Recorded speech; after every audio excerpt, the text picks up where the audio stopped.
can see my screen? Yes? Yes.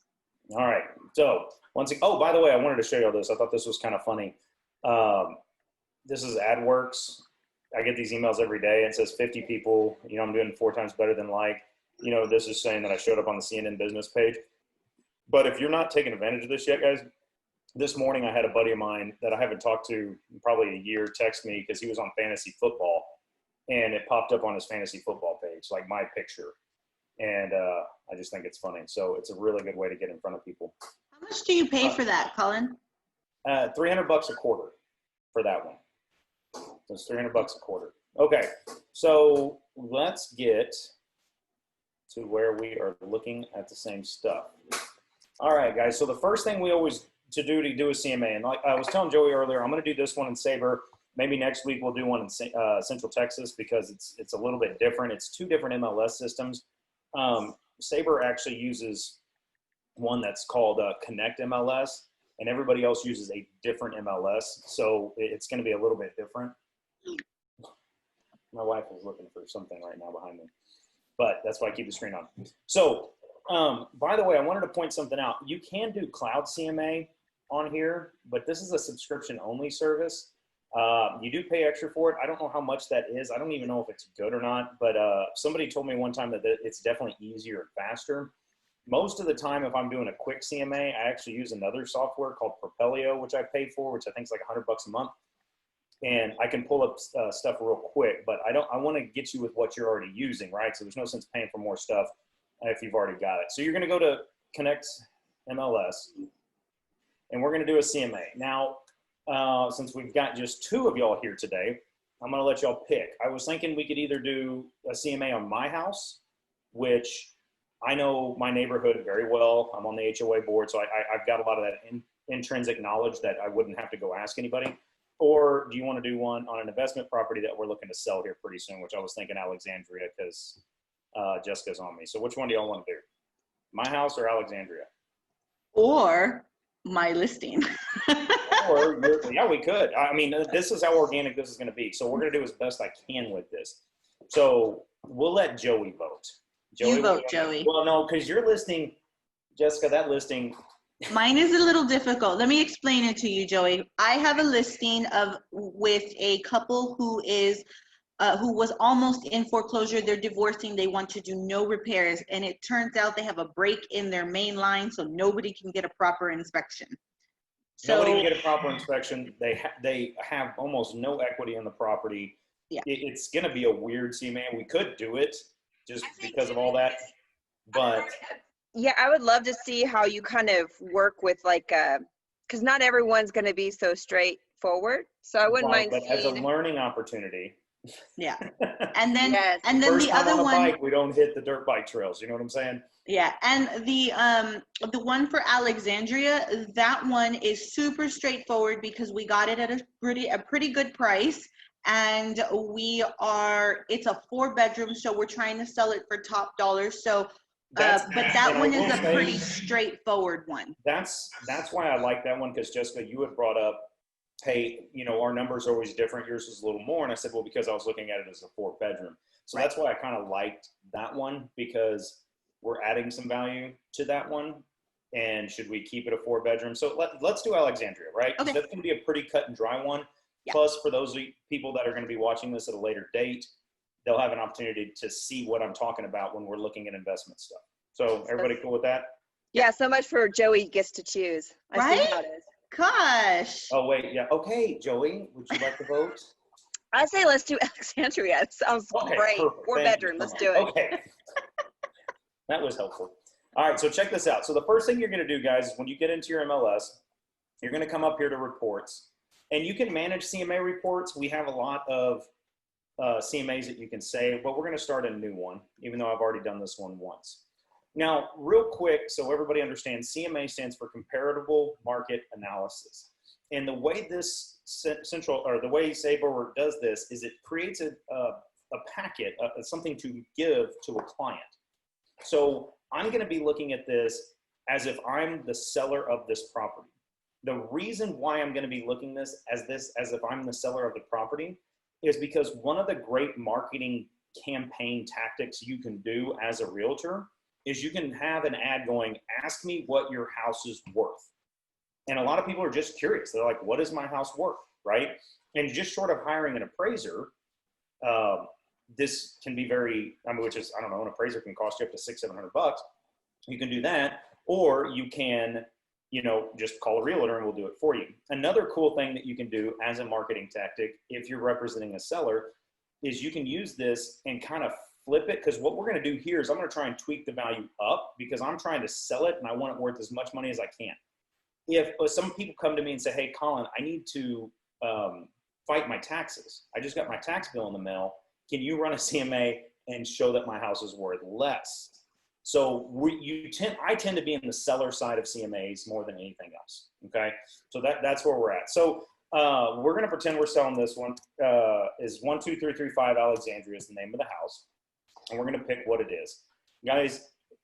This is important. Don't skip any steps in this, especially if you're new. And I think I have myself saved in here. Yeah. Oh, let's do it for my wife. That'll be better. Okay. So I'm going to pretend like I'm sending this to my wife because she asked a lot of questions about my investment properties, what I'm doing, and how much I'm selling them for, and how much money I'm into it. So let's pretend I'm doing this for her. Click here if the client's address is the subject property. Well, it's not in this case. Sometimes it is. Guys, if you click it, it just says, hey, this is your house, and it changes some of the verbiage throughout all of this. But this one is not. Okay. So the very first thing I want to point out up here on the top left-hand corner is the description I put in, it's saved. And it will save this. That's kind of like the file name you're going to save it as. It says seller CMA or buyer CMA over here.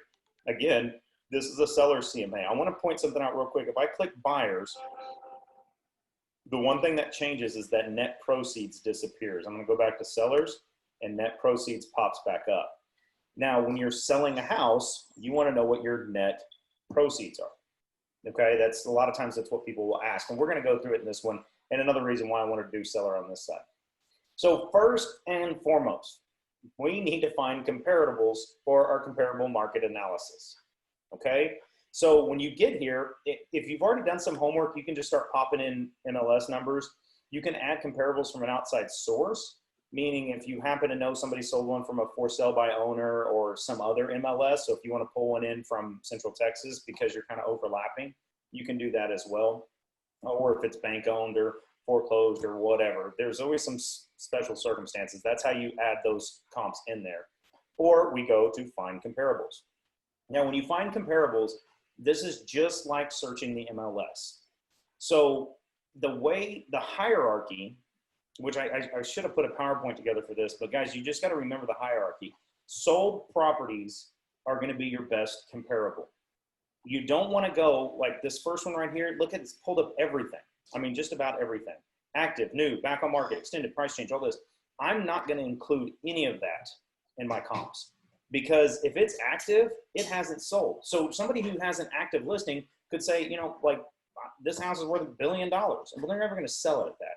You have to know, because when they're sold, 99 times out of 100, there is an appraisal on it because the bank's got to get a loan. These are going to be your closest comps. So I'm going to just take all of those off.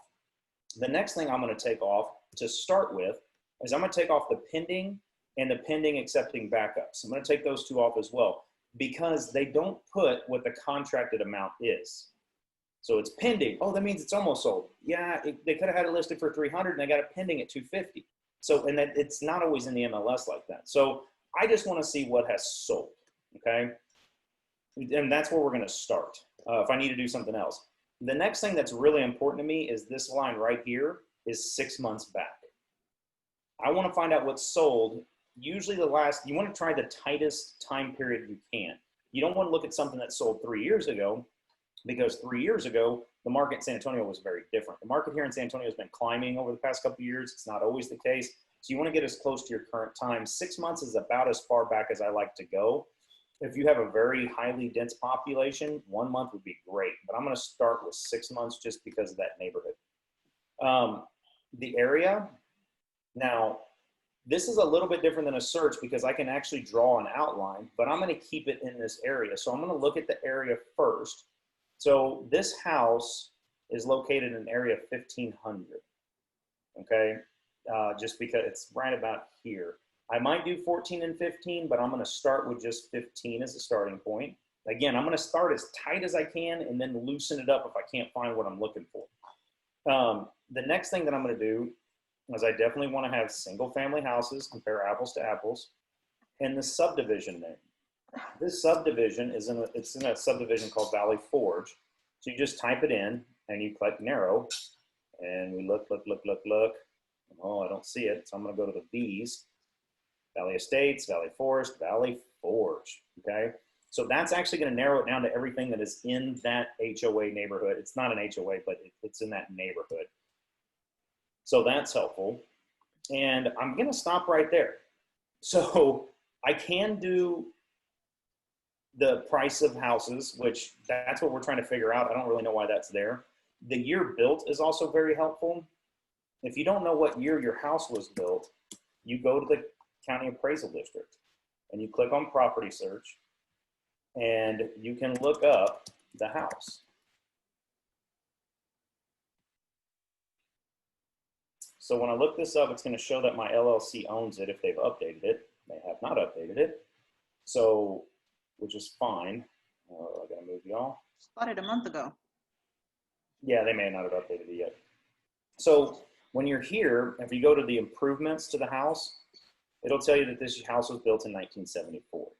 So most of the time, I don't worry about this too much because these neighborhoods, especially older neighborhoods, which I knew this house was probably built in the 70s, the neighborhood was all developed at the same time. Every once in a while, you end up in this weird place where they're doing new builds next to these really old houses. If that's the case, you're going to want to dial in the houses that are all about the same age, okay? So find your age, and then when we go to do this, I'm going to move that because I can't see. You can say, and you know, start with like 10 years on either side. So watch this. We'll do that just for giggles on this one. Oops. We'll do 1964 to 1984. So about 10 years on either side, just to kind of dial it in. And let's just see what happens. I'm going to map the results out real quick. I like using the map because it helps me. So as you can see, it found exactly what neighborhood I was talking about. And here's all the houses that have sold in the past 6 months. Now, this is where the art comes in a little more than the science, because now I'm going to go through here and I'm going to play with this just for a second, and it takes a little while. So the first thing I want to point out is where the subject property is. So if I can stay close, here's Alexandria Street, and my house is right about here. If I can stay close to that area, because sometimes, especially in like my neighborhood, there are two main drags. And the first section, the houses are a little bit less than the second section. And the third section was the last built, and those are the nicest houses. That price jumps up by $200,000 over there. And I mean, there's a house 2 houses down from me that is $200,000 more than my property. So you do need to drive around and check this area out. Now, I have been driving through here and I've looked at all this. Most of the houses are kind of about the same.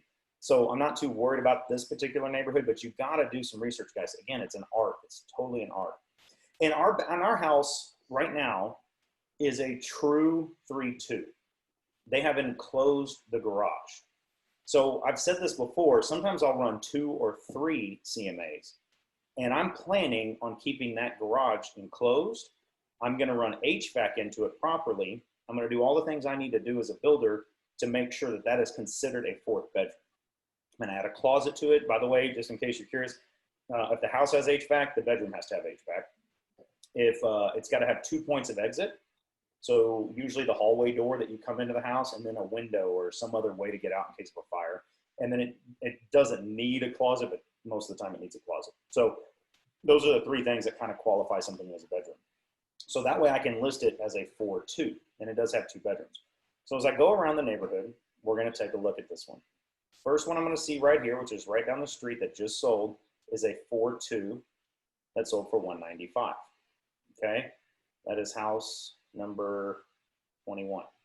And you can also look down this way, guys. So as we go down the list, house number 21, see when I do that, it lights it up. I'm going to click it, and it changed it color for me. So in my opinion, in order to have a valid CMA, you need at least 3 properties, at least 3. The next thing I'm going to do is when I pick one, I'm going to take a look at this house. We are going to remodel this house. We're going to put new floors in it, granite countertops. We're painting it. We put a new roof on it, new HVAC. So it's going to be an updated house. I want to see what this house looks like. So I do go through the pictures. Nice floors. It's got the nice faux blinds. French doors in here. That's an updated fireplace. That is not a 1970s fireplace, right? As we go through, I'm like, okay, look at this. All the backsplash back here is updated. This has got granite countertops, new dishwashers. So this is an updated house. May or may not be a flip, I don't know, but I think that's a good comparable. So I'm going to include that one in here. Here's another 4.2, right? Where exactly is this one? It's a little bit further away. You see how that's number 22 way over here? Let's see if I can find a 4.2 that's closer. Where's this one at? Again, it's across the way. There's a 3.2 that's right down the road. And you know what? Just for giggles, I'm going to throw this in here just so I can show you what I'm talking about. So new roof. Looks like it's painted. Clean interior. Updated. So this is obvious. Oh, that's butcher block. That's kind of cool. So what I am going to do now is I'm going to include this one just because I want to show you how to make some adjustments. Where's number 4? Number 4 is right down the road. This is Alexandria. Let's take a look at this house. Okay, this one's dated big time, right? Anybody else feel like going to the beach after looking at this one? Right? I feel like going back to the 80s. Right? So Ew. this one's not really updated. So even though it's closer, you have to make adjustments for the update. Now, if I had to use this one, I would. But I'm going to show you where I can do updates later. But I'm not going to include that one. I don't like that one at all. Okay? Can I ask you a question? Yeah. It's just, and maybe it's random, and maybe you'll touch on it, but because the one that you're doing, you're closing in, you're keeping the fourth, the garage. I mean, how much of a difference, I mean, like the value wise, 4th bedroom versus having a garage? So in this neighborhood right here, a lot of people have enclosed garages. A bedroom is always going to be more valuable than a garage. Really? But it depends on who you're selling the house to on what they find valuable. Okay. If you're selling it to a car guy that wants a place to park his 1970 Ford Mustang that he restored, he's going to want a garage. Get what I'm saying? Yeah. Now, this is kind of more of a family neighborhood. As you can see, the houses are all under $200,000. It's probably not somebody who has a lot of high-end cars are going to be buying in this neighborhood. So a garage probably is not as important as the extra bedroom for family. So Is that's that kind of something to what look at? dictated my decision. What's that? I was going to say, would it be something worth looking at a crime report to see what kind of? Yeah, you can look at crime reports too. And that's Especially actually if really you're easy to do. especially if you're new, like first doing it, because you want to familiarize yourself with the area, because you want to know like this area is going to be worth So that. just to show you real quick, since you brought that up, I'm that's sorry, really, I didn't mean to. so you can just Google that, City of San Antonio crime map. Most major cities have this, where you can pull it up and you can go police reports, open records, and you can dig through this. That's not the point of this, but you can go in here and see what's going on. The reason why I know this, LexisNexis is a great database. The reason why I know this is, oh, Jesus Christ. I mean, it pulls up every crime that's ever happened with it. You see what I'm saying? And it'll tell you exactly what the crime was. Theft, $100 and less than $750. Over here, arson, probably. Yeah, arson, resident. Okay. So you can look all of that stuff up if you really want to know and go through it. This neighborhood's going to have a little bit of crime just because it's older. Most of it's going to probably be petty stuff just because I know where I'm going. There's Valley Forge. So here's that neighborhood. Like I said, a little bit of crime. All these little dollar ones, just because I've done this before, are all little petty crap. $100. Car crimes, breaking and entering, kind of stuff like that. Theft under $100, theft under $100. And these are probably actually the gas stations that are. Yeah, they are. Okay. So here we go. It says convenience store right there. Yeah, there's a convenience store right there. Burglary of a habitat, right, with intent to commit theft or felony. What does that mean? Right? And there's, I mean, that seems like a big one. They probably, what this is they probably broke in when somebody was there. That's what burglary is. No, burglary is when they're not there. A felony has to do with, I think, how much you steal. So they could say with an intent, They were trying to steal the whole house, right? Who knows? I don't think it matters just because I'm saying it doesn't matter whether they're there or not there. Well, that's Burglary is to a property. That's the difference between burglary and Breaking robbery. and entering. No, robbery. Right. Robbery is on a robbery is a taking it from a person when you rob a burgling. person versus burglary, which Yeah, is so, a place. but as you can see, guys, there's not a lot of crime in this neighborhood. So Okay. high family friendly, right? And you can adjust all this. I don't even know what the date range is right here. So this is just over the past month. Okay, not a whole lot going on. If you want to do the last 6 months, whatever. Again, not the point of this particular video, but anyhow, back to where I was. Okay. So far I picked out 2 houses, 142 and 1, and I'm going to pick another 42 to help with this. This is house number 22, a little bit further away, still on the same side of the neighborhood. Let's take a look inside. Boom, beautiful rehab. Jessica, are you looking? Yeah, I saw this one. Yeah, good. That's pretty. Mine's going to be better. Yes, it is. Of course. That one's Now, nice. I by like the it. way, a couple of video taking tips. Turn the fan off, by the way. If you're taking photos. They always make it look blurry. And something I always screw up, leave the toilet seat down. They did good on that. They opened this up to show the shower, right? You want to make sure you've shown what you want to see. But new roof, real beautiful. Great looking house. I like the fixtures throughout. This is a little too modern for me, but whatever, doesn't matter. But that's going to be pretty close to ours. So to make my point at a later point in this video, I'm going to select these. What's number 18? Can I already look at 18? Let's see if this thing is rehab. New roof. I'm not going to call that one rehab, right? It's a little bit older. No. But here's the thing, guys. Also, something that helps me speed along. Where's this one? Where's 17? Oh, good Lord, where is it? Hello, number 17. So we'll include it just for giggles. But the other thing I will point out to save you some time, as you can tell, granite countertops, new stuff, new backsplash. Flooring looks good. They didn't update the fireplace, but that's fine. New bathrooms, it's good. Again, turn the fans off. It looks weird, doesn't it? I'm going to include this one, but the further up the list you go, because it's going to put it in price order, even though this is a 3.2, it's going to look terrible. I'm just guessing. You know what I mean? If it's selling at $100,000 while everything else is selling at 180, yeah, ta-da. And so that's not going to be what we call a good comp. It's just not very similar. But, so, now, okay, I picked out 4. Again, guys, it's an art, not a science. Do your best. And because I'm selling this house, I'm going to try and get this thing as high as I possibly can. So add selected comps to the CMA. Boom. So it added them all right here. Everybody still tracking with where I'm at on this? Yes. Okay. So you can move these up and down, which typically I like to have the most expensive one at the top. Oop, nope. I like to go in this order, and you'll see why in just a minute. So you notice I did the list price. Other interesting things, guys, is days on market. They're going to ask, how long is it going to take me to sell my house? There you go, month or 2. And then it does your first immediate math. And here's some great math too. Sold properties closed at 96.9% of what they listed for. Meaning, it's not a real hot neighborhood. If you have a really hot neighborhood, they'll sell for over asking price. Okay.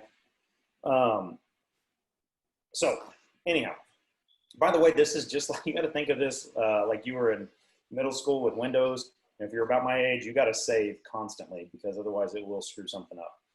All right. So now we're going to go to our subject property. So now that I found some comparables that I like, knowing what I know, I'm going to go to subject property, which is the next tab.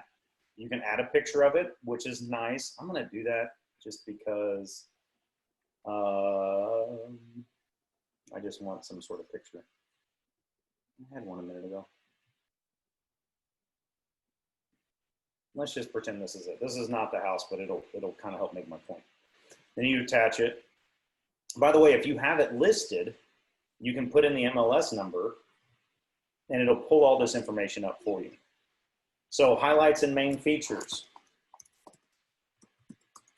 Oops, there it goes. Took a minute.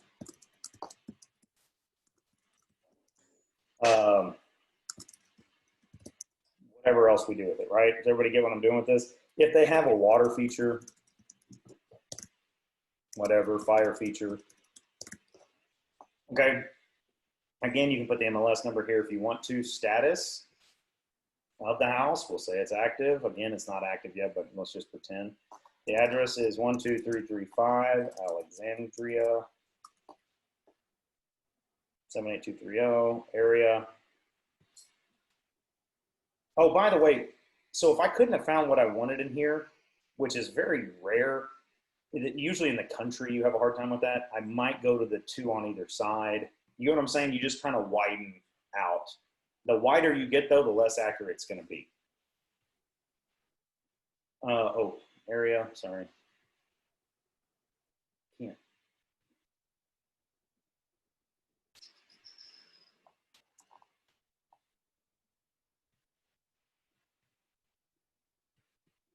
Same thing. You want to, I know this seems redundant, but guys, trust me on this. You want to make sure this is as accurate as possible. Type, single family detached. Exterior is brick and siding. Number of stories, 1. By the way, guys, do not, if you're looking at a 1-story, I'd rather you go further away than do the 2-story next door. 1 stories to 1 stories, 2 stories to 2 stories. The price per square foot of 2 stories drops pretty drastically. So try and stay within the same floors. Year built, 1974. Recent rehab, yes. Number of bedrooms, 4. Full baths, 2. Square feet. 1963. Is that what it is? 1943. Whatever. So, by the way, this is very important because one of the things that they do ask. Oh, wait, does that 1943 include the garage? I Yeah. think so. It Because doesn't. it has to. There's no way it's 1,900 square feet with just those 3 bedrooms. We can argue semantics later, but I do want to point something out. Attached open porch, 54. We just yanked that down. So we lost 54 square feet.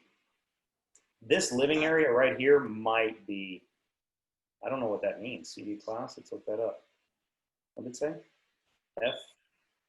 FBW. FBW.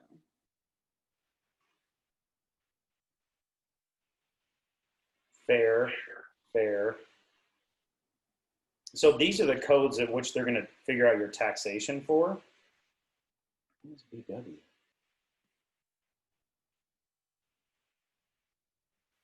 No clue.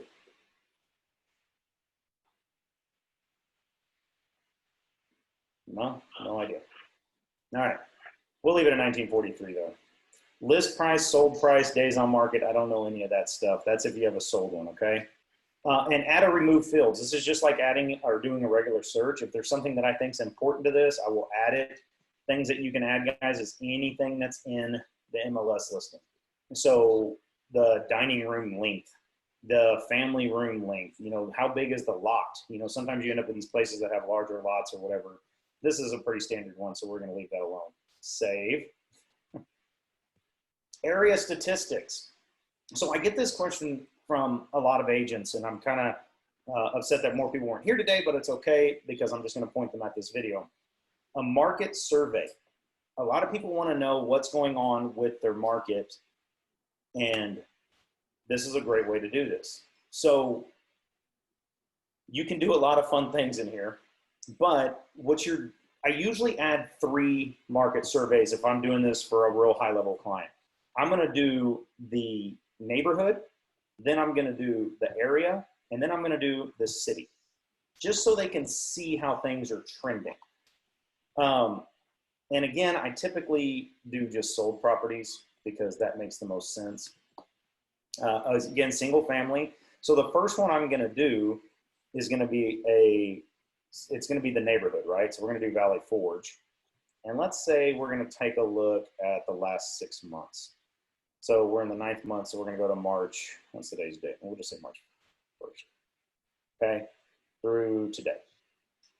And we can add 4 bedrooms, 4 bath. You can add all these fields, but I'm just going to say the houses that have sold in Valley Forge over the last 6 months. Okay. I can't get to my thing because I can't see everything. Sorry. So we're going to generate that report. What's that area?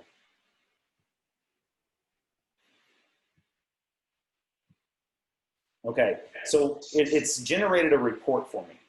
Now this is showing in this area in Valley Forge, here's what's sold in the last 6 months. 6 houses sold between 100 and 149, 17 under 200, 2 over 200. Okay, it automatically does that math for me. You can customize this view, which I like to do, and let's just check everything.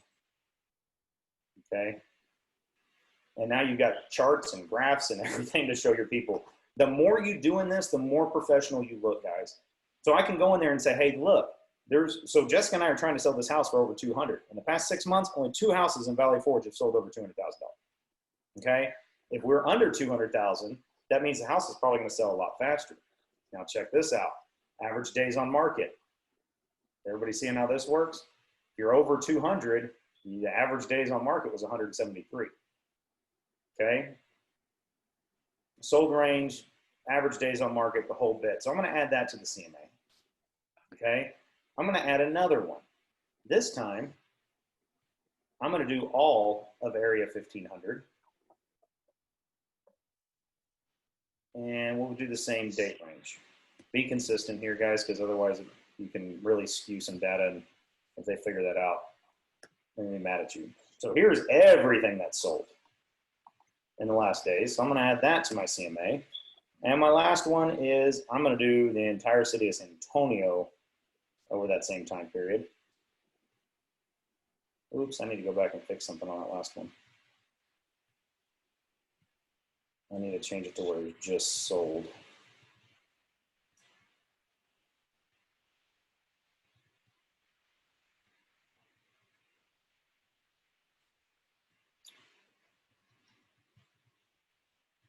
Maybe I'm going to do the whole northeast side, actually. So as opposed to just a San Antonio? Yeah, you can do all of San Antonio, but I'm just going to do the whole northeast side. Okay. Everybody tracking there? You can click all of them, but just to keep this one simple. Okay, we'll add that to the CMA. So the second one I did, I don't really like. So I'm going to delete that because look, I left everything in there, not just the solds. I'm going to add that back in there.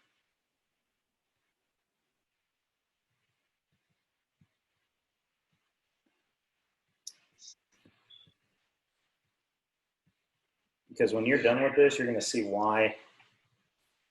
Guys, the important thing is that you come off as a knowledgeable professional, and this is exactly what this does for you. All right, so we're going to add that to my CMA. You can download it as a PDF, you can email it, you can customize, but I've already put everything in there. But we're definitely going to add that to my CMA. So now we have 3 area studies that are going to be in the CMA as well. Now let's take a look at comps and adjustments. This gets a little tricky. You get better at it the longer you look at it, but you can literally make adjustments for everything that's going in here. The first thing I want to point out is we've got 4 houses, I think. 3, I guess, shown up here. Here's our subject property. So if it's in a different neighborhood, does that adjust the value? Single family detached, does that adjust the value? Here's what's interesting to me. The bedrooms. So this one, I have an extra bedroom. So I'm going to say an extra bedroom is worth $15,000 in this neighborhood. Okay.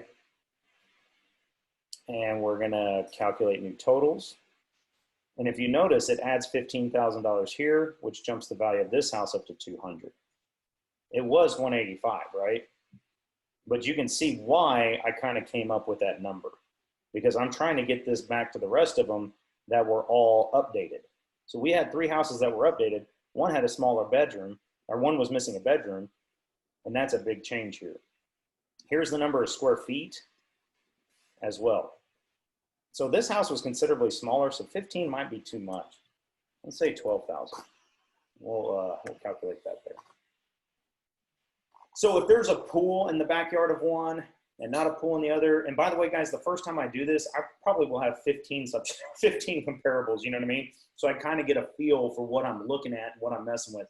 Guys, there is no exact way to do this, and I was trying to get an appraiser on the phone with us today, and I couldn't pull it off to kind of help with that. But honestly, you can make some pretty decent judgment calls if you're just paying attention. So I'm going to save that as well. And then net proceeds. So when somebody asks you what my house is worth, you may want to add in net proceeds because you're trying to get a listing from them. So maybe you need to ask a few other questions. Hey, how much do you owe on your house? On this house, by the way, guys, I owe $150,000. And you can add, when it does the net proceeds, they're all a little bit different if you're doing FHA or cash or whatever it is.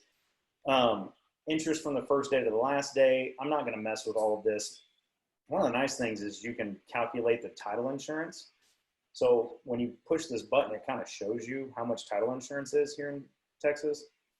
So if we have a policy that is over, so if it's less than $100,000, this is where you look.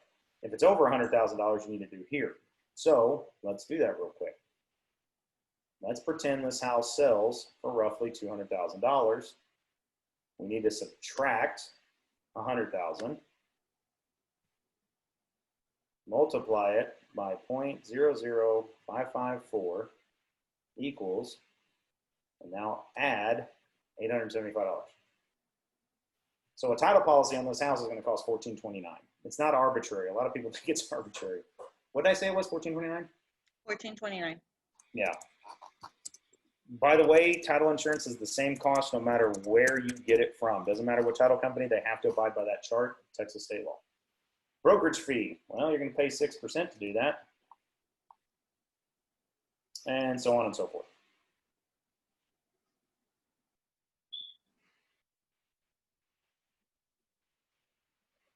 Estimated total charges. Everybody tracking? Why this isn't coming in here? I think I forgot to put something in there. Attorney fees, doc fees, service fees. So notice how this comes up, tax service fee. It's a little bit different with each loan that you get, but just to kind of show people their options. And save, and then customize report. When you get to this page, this is just if you want to be cutesy. For this purpose, we're going to add every single solitary thing we have in here. You can change the order of it, and you can even change the way it looks. So like my resume bio, I've been too lazy to ever do this, but we can go in there, client's first name, my cell phone, all of that. You can also put a resume in here if you really want to. So you can drag and drop your resume in here. You can save it as a new resume. You can save it, I mean, you can do all kinds of stuff, but I'm not going to do that.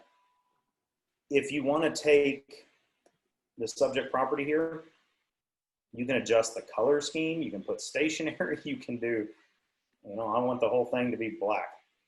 If you want the whole thing to be black, just come down here, or let's do the whole thing orange this time. So you just do that at the bottom if you want to change them all to a different color. But guys, there's a lot of freedom in here. And if you want to see what it looks like, you just preview it. So notice now I've got an orange frame versus a black frame, right? Here's the picture. Here's all the new features. All the fun stuff that comes into that. And we'll save it again because I like the orange background. Let's generate the report. So this is what it looks like. Prepared for, here's my picture. If I had a resume that came in here, thank you for allowing me to do this. Oh, I said put my resume in here, but I don't have a resume. Here's the subject property, everything I know about it. Market analysis. Here's the ones that I pulled that were recently sold. CMA summary, high, low, median. Here's all the seller's concessions. And then it's got a page for each one of them. And again, guys, remember, you can take these in or pull these out.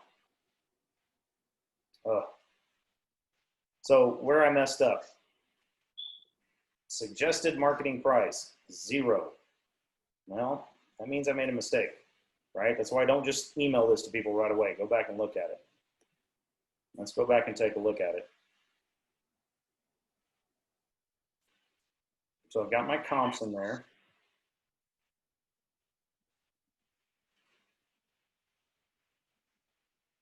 Got my subject property.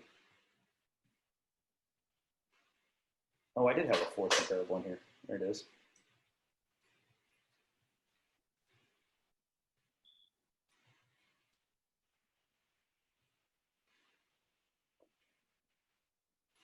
Oh, this is showing where I got that information. How did I miss that? Where is it? Probably in your comps and adjustment. I don't think I did. But you never know.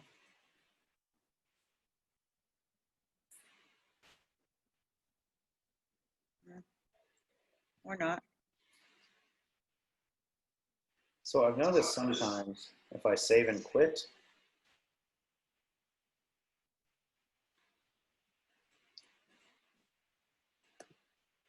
sometimes you just got to go back into it, which is kind of frustrating.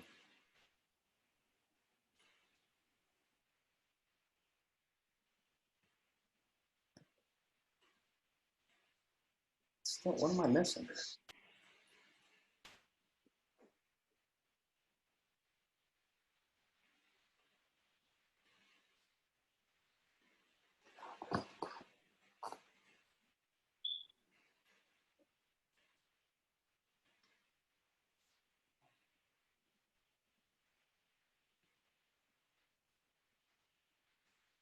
I don't think I missed anything. I'm gonna have to cut this part out of the video. That's weird. Yeah, normally it pops this right up. Hey, Colin, if you go down, it's clicked on other. Do you need to do the average There it is. adjusted price? Thank you. That's exactly what I missed. Thank you. Yay, the rookie. Yes, thank you. So I can do other. So this, yeah, you're right. This is where we go through all this stuff and where we do this. So the average adjusted price or the average price? Okay. Which one is the better one to use? I like the adjusted price Okay. because I've made my adjustments. So if I go back over here in the comp adjustments, I'm going to take, this is where you're going to take a real close look at it because now it's averaging this price versus averaging this price.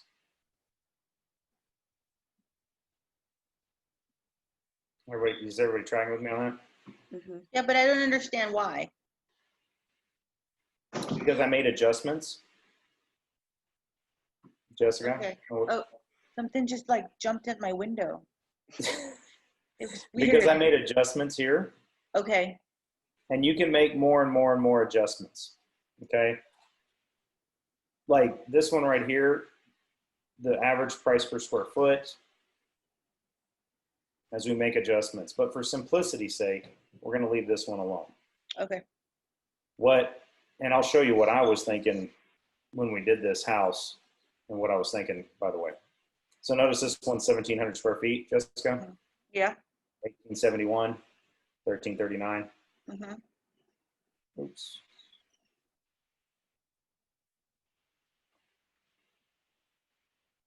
You can also do that, approximate balance due. You can do other.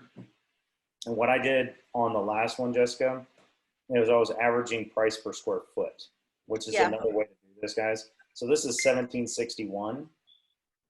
And if you want to add that in there,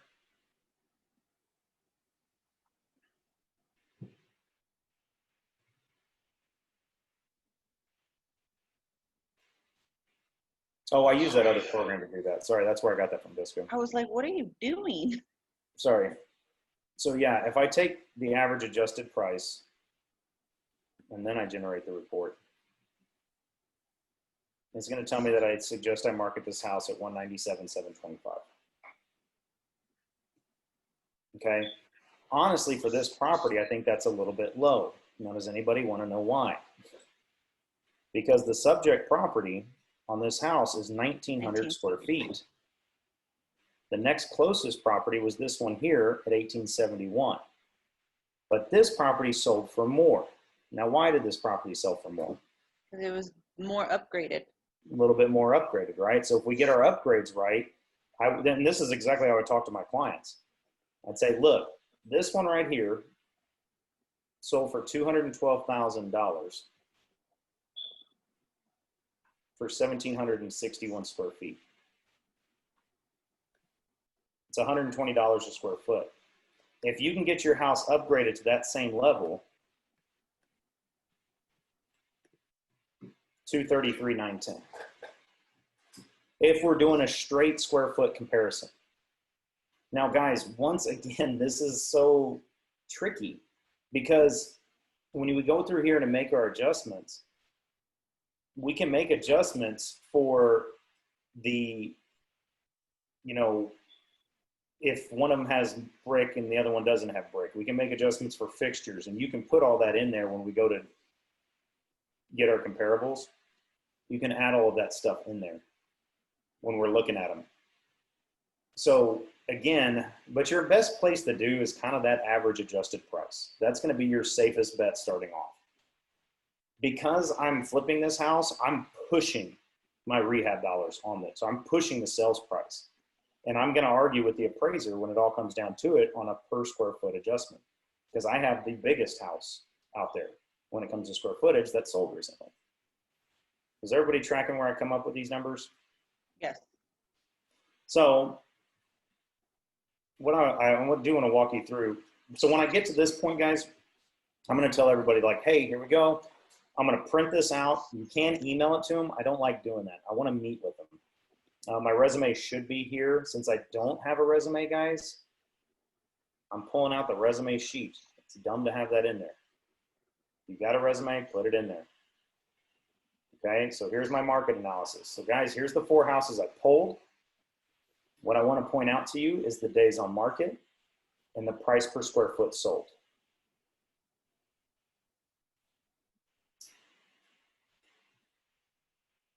Here's your average days on market. This is important when you're talking to somebody if you're going to sell their house, because you need to set some reality here. A lot of people think that they put their house on the market and they're going to sell it in 2 minutes. It's not the case. It could be up to 2.5, 3 months.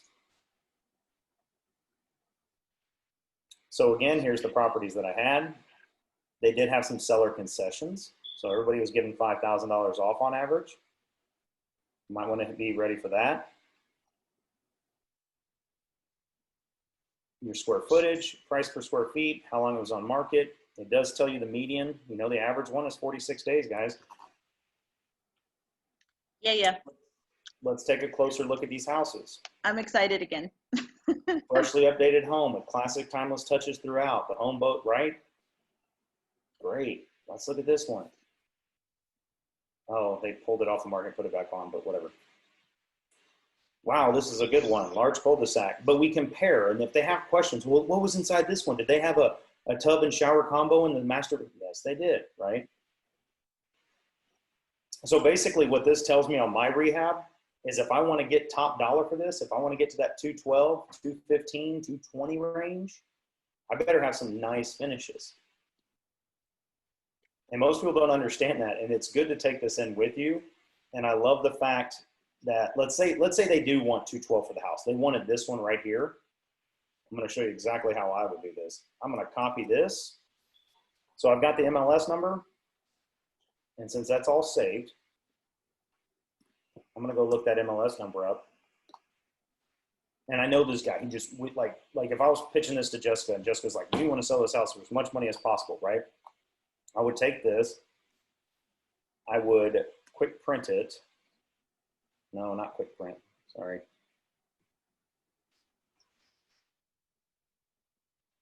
Full photos right here. No, not that one. There's one of these ones that you can do. It prints out like all the photos. Right, try that one. Full photo only. Now, here we go. So I would print this thing out. So that way they can see exactly what all of these photos look like and what it's going to take to get that house to 212. A lot of people are delusional. That you go sit down and you talk to them, they go, "My neighbor's house sold for $212,000 and that's what I want for mine." your house doesn't look like this house. You're not going to get that. So unless you want to make it look like this, there we go.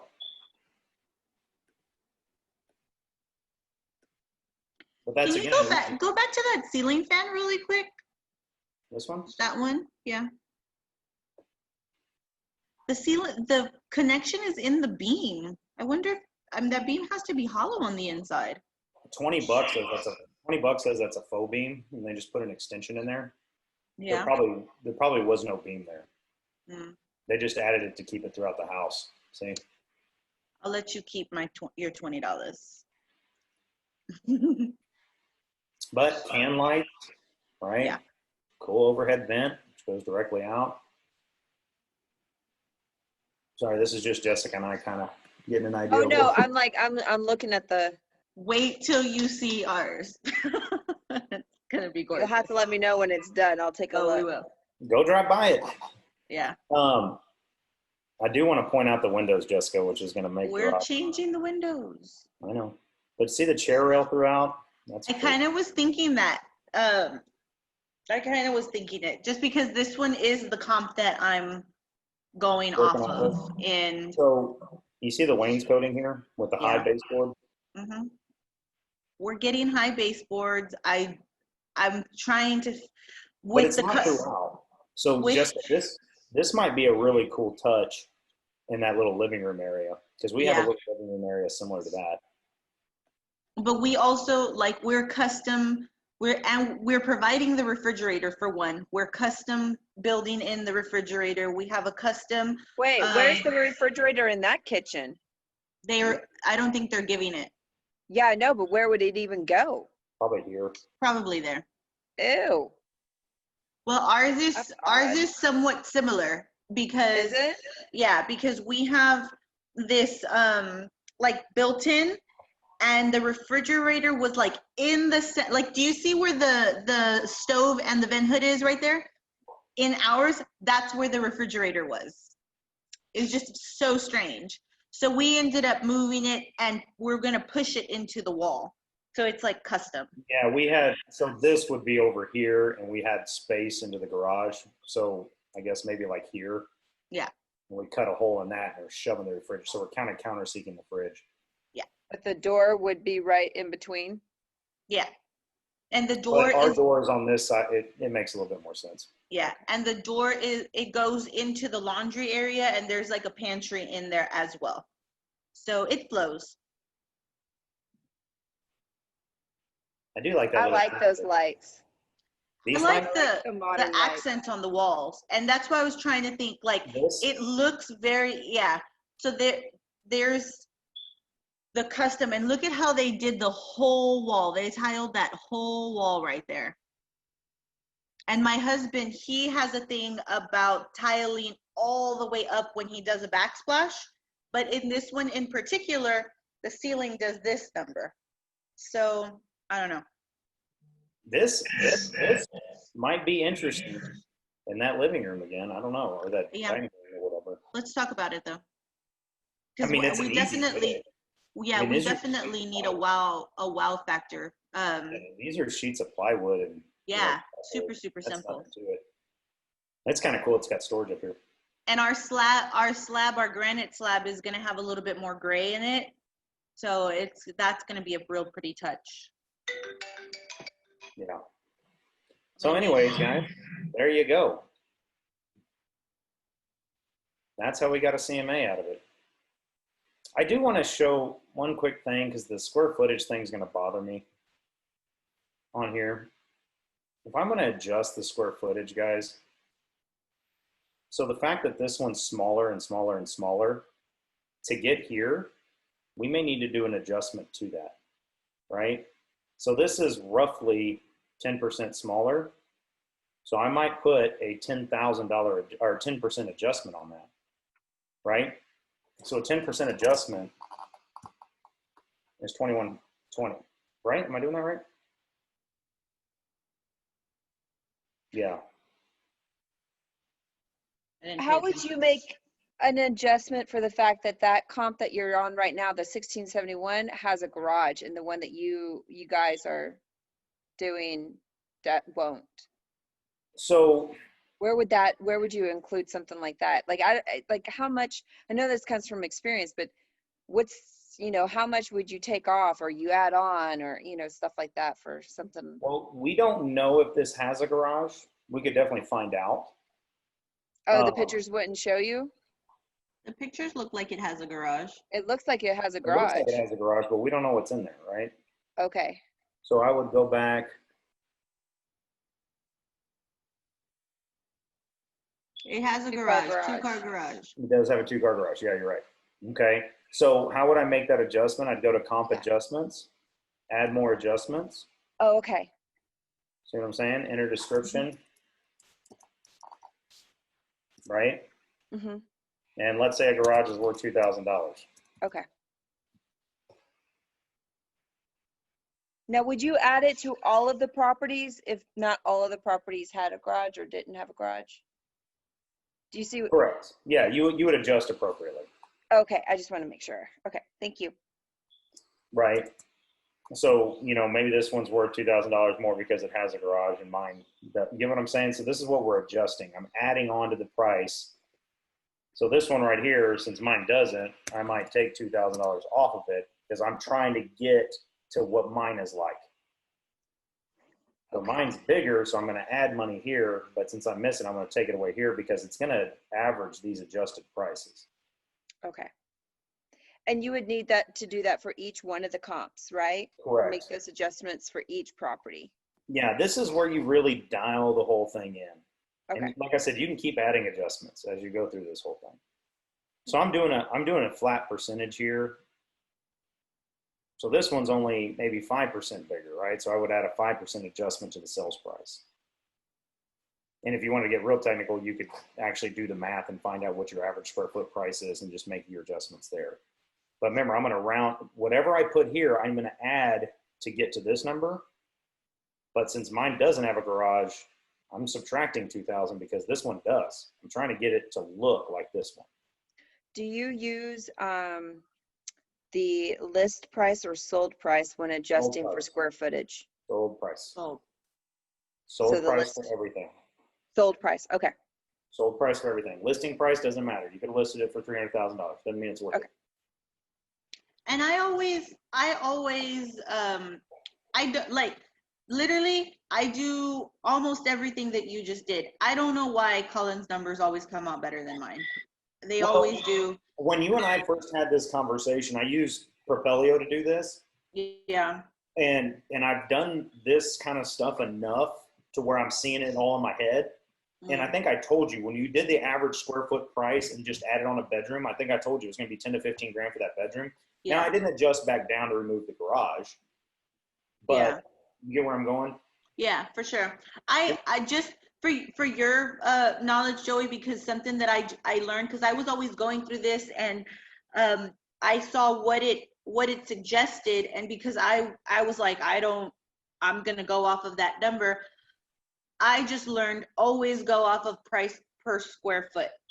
That's going, especially if you have a larger of a house, that is going to raise your ARV. And for us, being that we're investing, we're flipping, that we're always trying to get the highest ARV.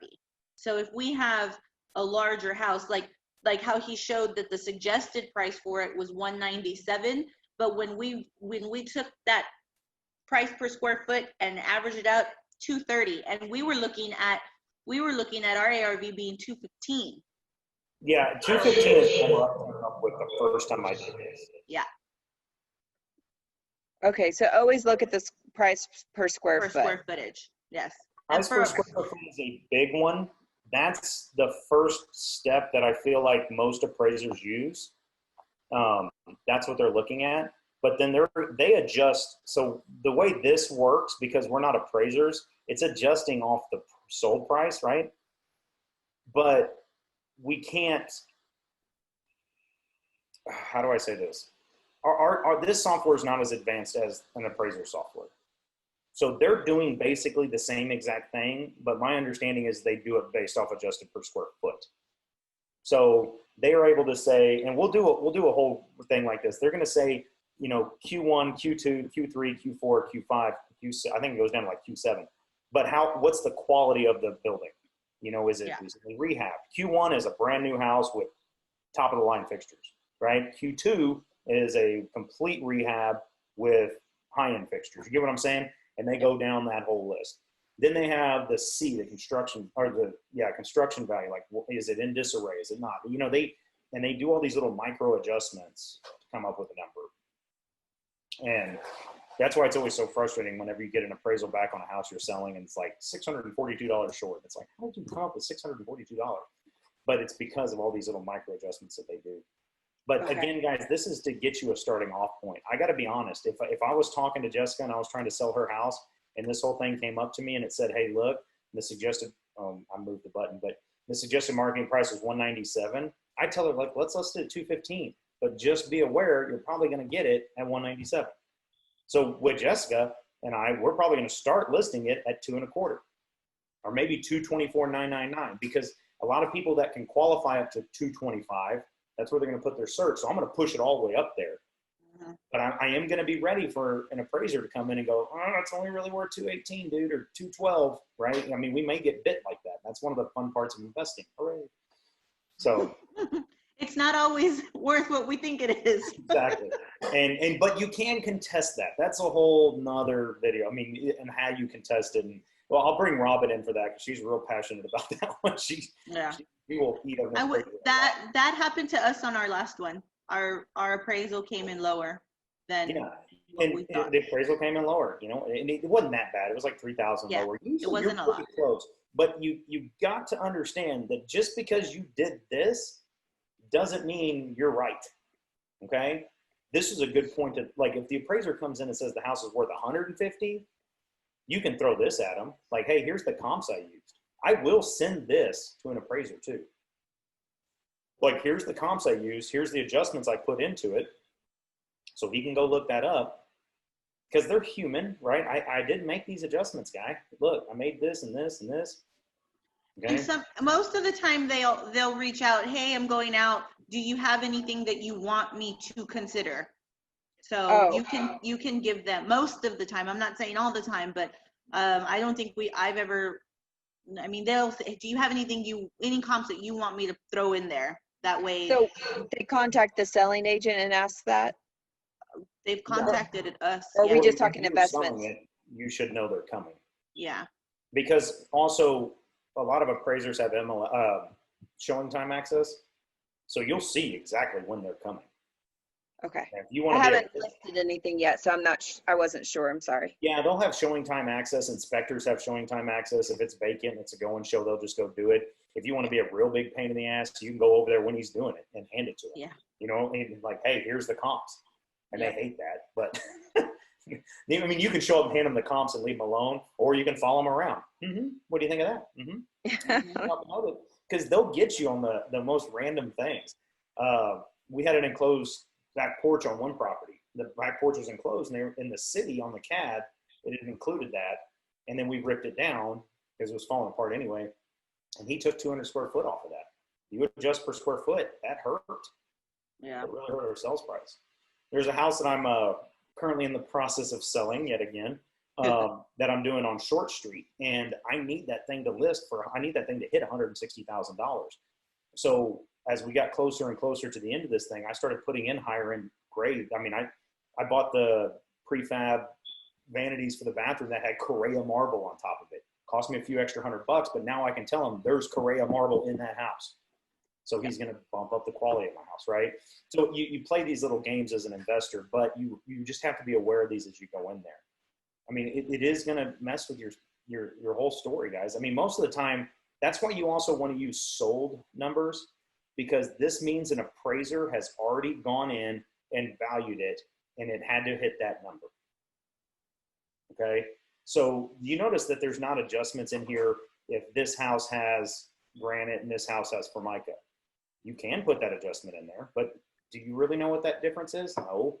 So that's why I'm going to try and get houses that look the same if I can, because that adjustment's already going to naturally be in here for me.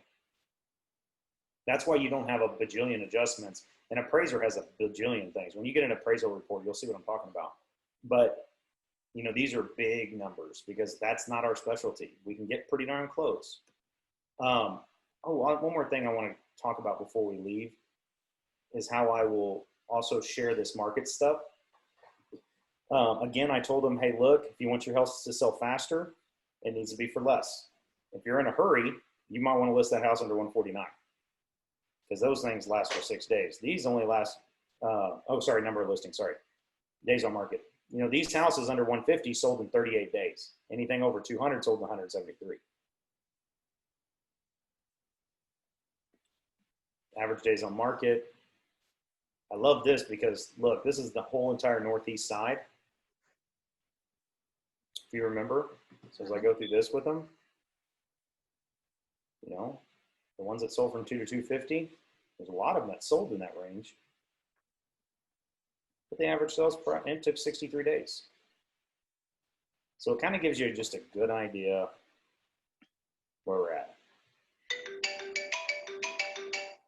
Is there a standard place where you would find, I mean, I know it depends on neighborhood. I know it depends on a number of factors, but is there like a resource out there that talks about like, oh, a extra, you know, a fourth bedroom is worth XYZ, you know, a pool, there's nothing. So it's just pretty much. Yeah, you got to pay attention to what's going on in that neighborhood because here's the difference. We've all been over to that one friend. Like I have a pool in my house. My pool is a rectangle, perfect rectangle. It is 5 foot deep on one end, 2.5 feet on the other end, the end. Okay. I've been to some people's house that has a water feature and a waterfall and it's kidney shaped and there's palm trees and there's, you know what I mean? Those are two totally different pools, right?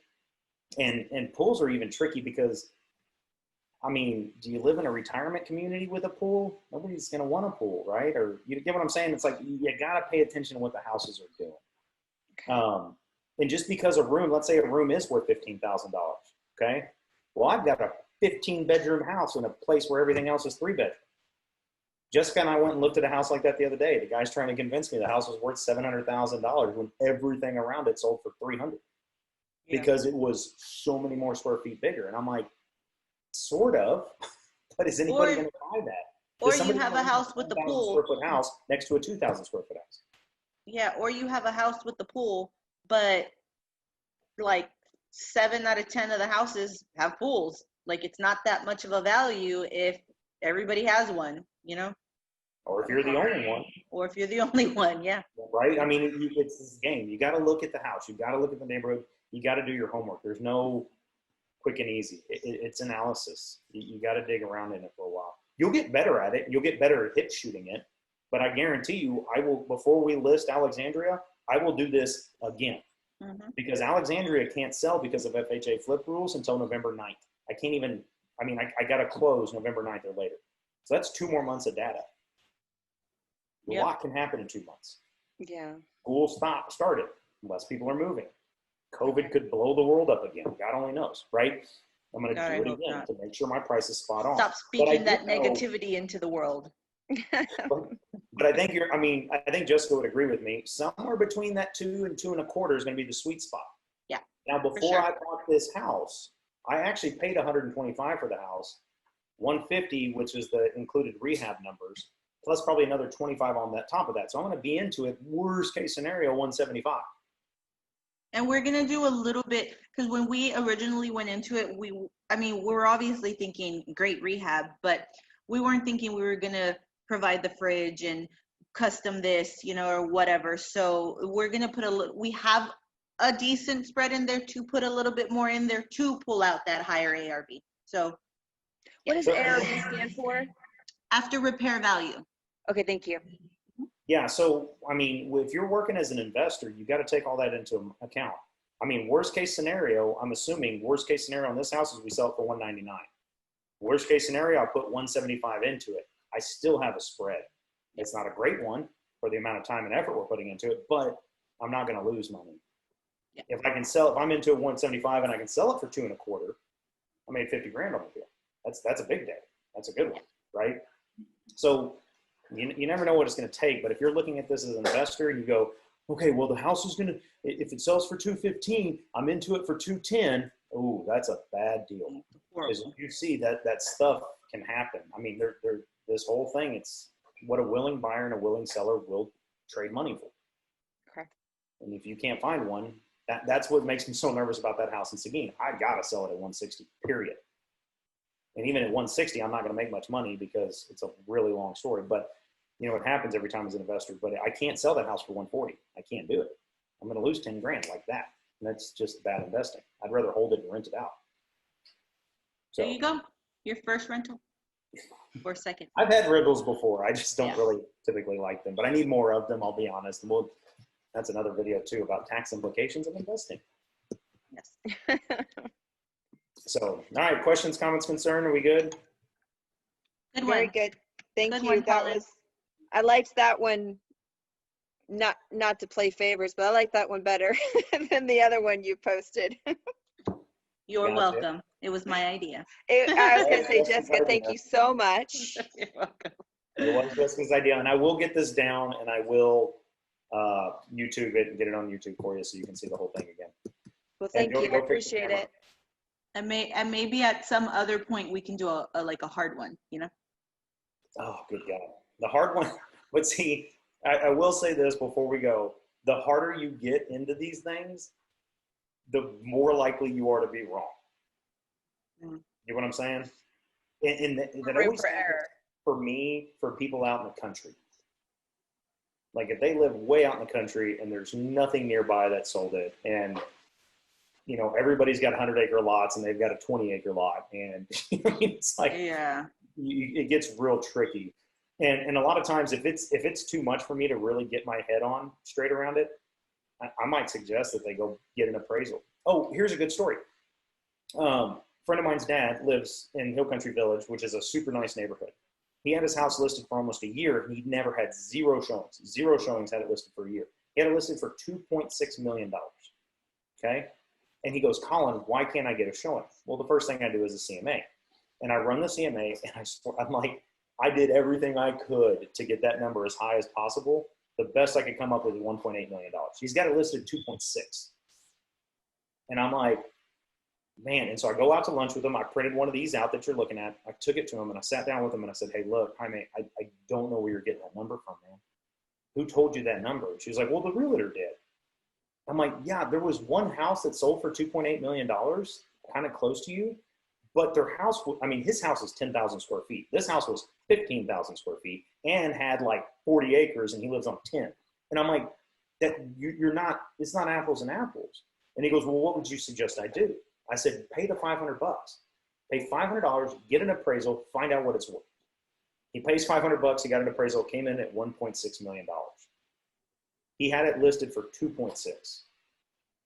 A whole $1 million off. Literally, I'm not, this Chump is not change, an no exaggerated problem. story. This Right? is a true story. Million. And he called me and he was pissed. And he was kind of taking it out on me. I'm like, I didn't do this. I didn't tell you what this was worth. That wasn't me at all. You know what I mean? You need to talk to her. Like, I didn't, what is the problem? I didn't tell you that. So don't be mad at me. And, you know, and so he pulled it off the market and he was all pissed. He's like, well, I need to get at least, 1.8. How do I get 1.8? And I said, well, and then my rehab stuff came in. I was like, you need to fix X, Y, and Z. And, his yard was all trashed out. You need to trim the trees, all this kind of crap, make it look better. And I think you could get to 1.8. And he's been working on that ever since. But, guys, he fired that realtor. She lost that listing because she did not do her homework. And what did that take us? An hour? Don't get fired over it. So For sure. there's my funny story for the day. $1 million off.